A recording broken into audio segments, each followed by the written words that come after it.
ma en 2-3-6-000 machiegni. Jogo modak kuonde ma oula thoro pongo ibiro dar gi thuon poni piny owacho oido ote kowuok kuom jolony ni pi nyalo muomore kendo kotho mwandu e gwengego. Jatend migawo mar arita kwe Kithure Kindiki oyango ni piny owacho biro timo duto mar reso ngima oganda kod mwandu manyalore e kinde ma koth ma El Nino medo chwe e gwenge ma pacho ka. Emmanuel Ochieng nigi ler mathoth. Kanoloso bang' limo yawo maduong' ma Masinga, jatend migawo mar arita kwe Kithure Kindiki oyango ni piny owacho biro kawo okenge mager kamoting'o daro jopiny gi thuon mago modak kuonde ma pi oula thoro pong'o kaka yo mar reso ngima kod mwandu e kinde ma koth mapek mar El Nino medo chwe pacho ka. So we are going to be very firm in enforcing safety measures.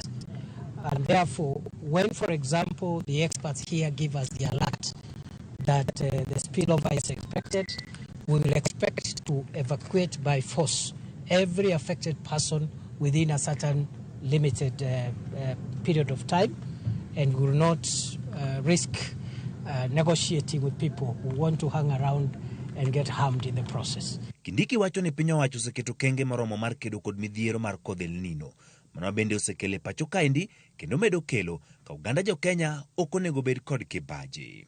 We are taking this as a national security matter. We already have lost quite a number of people, as you're aware, 142, which is a big number across the country. We would like not to lose an extra life if we can prevent.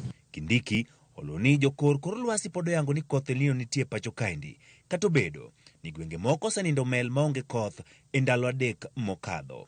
The last few days we have not had much rains, but the experts say in another 7 days to 10 days the rains might come back, even in greater torrents, and therefore we are using this window of a few days that has been given to us by the meteorological department to prepare the country, to prepare our people, to make sure that we don't have a loss of life and property. Okwayo oganda mondo luw chik ma ichiwo kod kweth momi ting' mar konyo oganda e kinde kodh El Nino, kolero ni moko kuom jopiny oserem winjo kenge miyangonegi mar bedo makare e kinde ma koth mapek chwe e pacho ka. Please obey the instructions of the security managers at your local level. When they warn you not to proceed with your journey, please comply. It is in your interest. Olero ni piny owacho biro dhi nyime gi siro jogo mosedo midhiero ka gichiwo chiemo kod yedhe kind kony mamoko ka giseketo chiemo e kuonde moyangi kod piny owacho e kor gwenge machiegni kod oganda machoponegi mapiyo. And we have placed food in strategic places across the country, and therefore even if the rains escalate, we don't expect to have a lot of logistical challenges because we have transported that food out of Nairobi to places where it is required.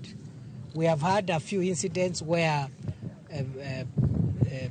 supply routes have been blocked, but we have unblocked. The last one was Mwingi Garissa. I think we unblocked it yesterday. Nyakasani kwan oganda maromo 142 osewito ngimagi chakre koth mapek machwe mar El Nino ne chak chwe pacho ka. Ka piny owacho kwayo oganda mondo bed akicha kendo goyo lipot kaachiel kod bedo mabor gi gigo manyalo miyo giwit ngimagi. Ochieng' Emmanuel, Ramogi TV. Jatend migawo mar riwruok mar pinje Afrika ma Ugwe Penina Malonza